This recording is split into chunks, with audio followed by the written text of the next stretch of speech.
So now we've gone ahead and taken our Aorus X5Sv5 SL1 out of the box.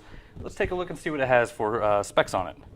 So with this model, you're going to have a 15-inch ultra high definition 4K resolution screen. So that's 3840 by 2160, and it is a matte screen to it, so it doesn't have a lot of reflection on there.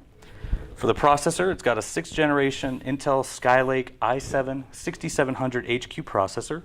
The graphics card is going to be an NVIDIA GTX 980 graphics card with 8 gigabytes of video memory. On this configuration of the X5, we have a 256 gigabyte PCIe SSD NVMe drive actually, and that's going to be one of the newer, faster style of solid-state drives, so you can get the quickest read and write speeds out of it. It also comes equipped with a 1 terabyte 7200 RPM hard drive in there, and that's something that both of those could be upgraded on that as well. For the memory on it, it comes with 16 gigabytes of DDR4 RAM, and that's 2133 megahertz speed, and that's upgradable up to 64 gigabytes. For the network on it, it has a killer gaming network LAN, and it also has an integrated 802.11 AC wireless card and Bluetooth 4.1. Comes preloaded with Windows 10 Home Edition on there, 64-bit. It also has, just like almost every other laptop, a webcam and microphone built into the screen on it. This is also one of the thinnest laptops that we have that's got a 980 graphics card in there. So for the dimensions on it, it's going to be across here, it's going to be 15.35 inches wide. Down the side here, it is going to be 8.66 inches deep. And then on the thickness, when it's closed, it's going to be coming under an inch at 0.9 inches thick. And the weight on this whole system, with everything included and built in, is 5.51 pounds. All right, we'll go ahead and zoom on the side of the computer here, and we'll take a look at the ports that are on it. So when you're looking at the front, really nothing much going on here, except you do have some indication lights up on the front right corner. So you've got one for Bluetooth, wireless, hard drive activity, charging, and then just power in general. Slide on over to the right side. You've got a vent right there up front, and that's going to be on both sides of the left and the right.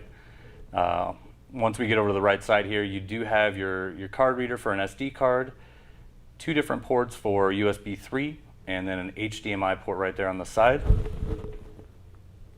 And then right behind that, then you've got some ventilation on it as well on both of the back corners there. Sliding around to the back here, on the left, you've got your AC adapter plug-in right there for the power. Then you have a VGA port, another USB 3, and then your gigabit Ethernet LAN port right there. Go past the one last vent. And then on this side, we come across a mini display port, and then there is what looks like an HDMI port right there, but it's actually blocked off. There's nothing in there. And then you've got a headphone jack and a microphone jack, and then the one last little port there is going to be your USB 3.1 Type-C connection as well. Now we're going to go ahead and take a look at the keyboard and the trackpad on the Aorus X5S here.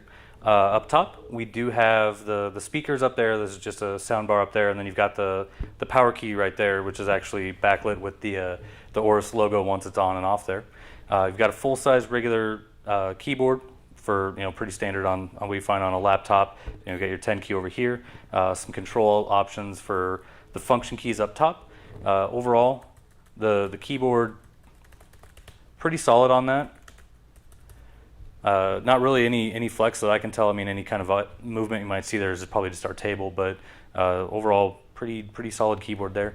On the left side, you do have the programmable G keys there. So just like any of the other Aorus models, you can have 5 different buttons that you can program it to different gaming functions or different program options within Windows to launch a program, or for different settings like control and paste, things like that. And then you've got 5 different settings on that, so you can set each one up for different options there and just cycle through that. Down here, you've got your trackpad on there with the Aorus logo on there, and there's no dedicated buttons or anything like that, but overall it's a little bit glossy, and then solid feel to it, not a lot of texture on it, but good response on that right there.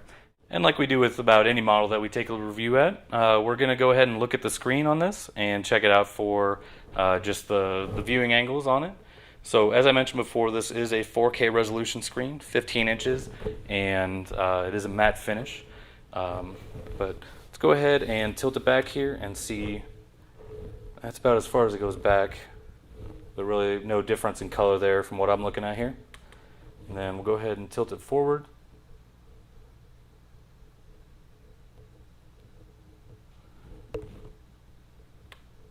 Give you an idea of kind of what the colors look like when you're tilting it there. It does look a little bit different just from what I'm seeing here, but usually it's not until you get closer to closing up that's where you might see any kind of difference there. We'll spin it from side to side and go ahead and take a look at the viewing angles from there as well.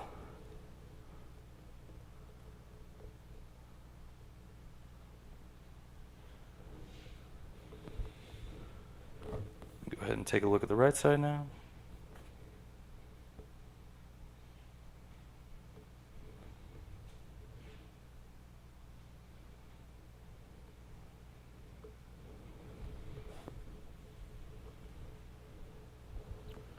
So all in all, not too bad on that. Maybe just a little bit of color shift on there from the sides, but from what I'm seeing here, it's not too bad at all. So go ahead and take a look at two different softwares that come with this Aorus computer as well. The first one is going to be the Command and Control Center on here, and this is just giving you an overview of the system status itself. So give you an idea on how much disk use is spaced, how hard the GPU is working, the CPU as well, how much of your memory you're using, and then also your battery as well over here. Nice little thing is it's got an indicator that you've got about 2 hours and 10 minutes left on the battery here so far. You also have an indicator for fan speed, what performance mode you're on, and then temperatures as well.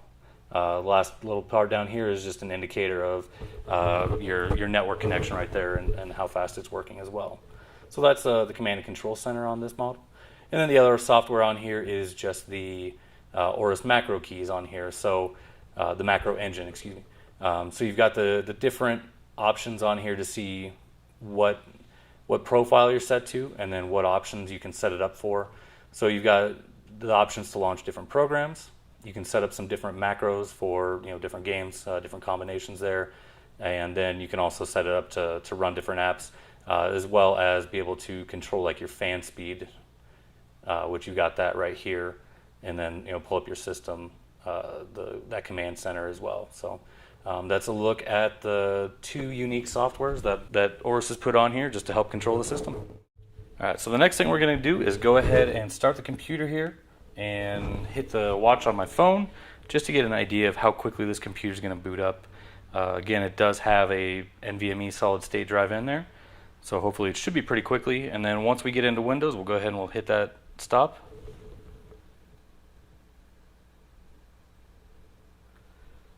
All right, there we go. It's about 18 seconds. So overall, really pretty good time on that, on how quickly it gets from being completely off into on.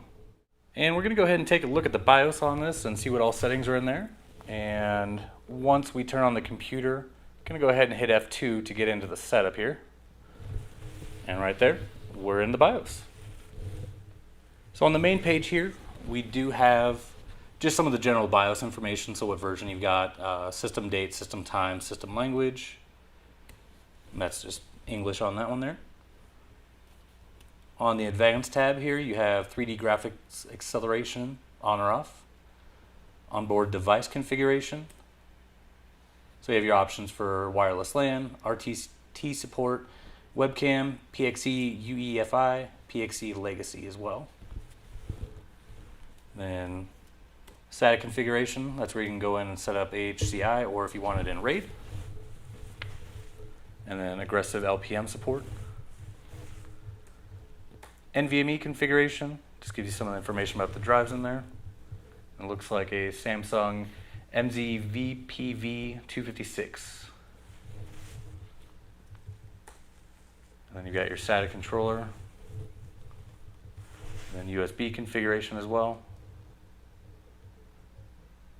You can turn the legacy on or off there. Over onto the chipset one here. You do just have some information on how much RAM is in there, so just showing the two 8 GB sticks that are in the RAM slots there. And then security, you could go ahead and set up an administrator password there. And then delete all secure boot variables. And under the boot tab here, you do have your numlock state, so on and off if you want the numlock on the keypad to be on when you turn it on. And you've got your boot options right there. And you've got your OS type as well right there. So that is a look at the BIOS settings on the X5S. We've got the Aorus X5S right here ready to go. Going to take a look at what is on the inside of it and take off this bottom panel here. I've already gone ahead and loosened up all the screws on it, so you don't need to watch me do that. But there's 12 screws on the outside here. The 4 on the back are going to be the longest. There's a couple of medium-sized ones in the middle here, and then shorter ones on the front size. And they are a star screw instead of a Phillips head, so your regular plus, so you will need a little bit of a different bit. But once you go ahead and loosen those out, then you can just get a fingernail underneath like the bottom corner here, and then just lift it up, and then just work your fingers around and pull it up. I've already gone ahead and done that. Once we open it up, let's go ahead and take a look and see what's all in here. So up front here, this is your battery, and this right here is going to be the 2.5-inch drive. So this one comes stock with a 1 terabyte 7200 RPM drive in there. You've got the battery for the CMOS right there, and then you've got your CPU and GPU just underneath the heat sinks right here, connected up to the fans on each side, which is going to vent the heat out from the side here, which you'll take a look at the FLIR images when we're doing benchmarks to see that. Right here, you do have 2 additional M.2 slots in there. In this M.2 slot, we do have our 256 gigabyte NVMe drive in there. And then this right here is going to be your wireless card. So that's the 802.11 AC wireless card in there. Also on the back here, you do have your 2 open slots for RAM, because there are 4 slots on this one that you could put up to 64 gigabytes. So 2 of the other sticks of RAM are going to be hidden more than likely between the keyboard and the motherboard. We're not going to take a look at that, but if you want to do upgrades on that, pretty easy to access that one right there. And that is what you're going to find on the inside of an Aorus X5Sv5 SL1. Thank you very much for sticking through the video and watching everything that we have on the Aorus X5Sv5 SL1. I hope you got some questions answered. If you have any questions on it, feel free to contact us in sales at 1-877-289-9684. You can always email in to sales@exoticpc.com, or hop onto our live chat or forums on our website and ask questions that way. Thanks and have a great day.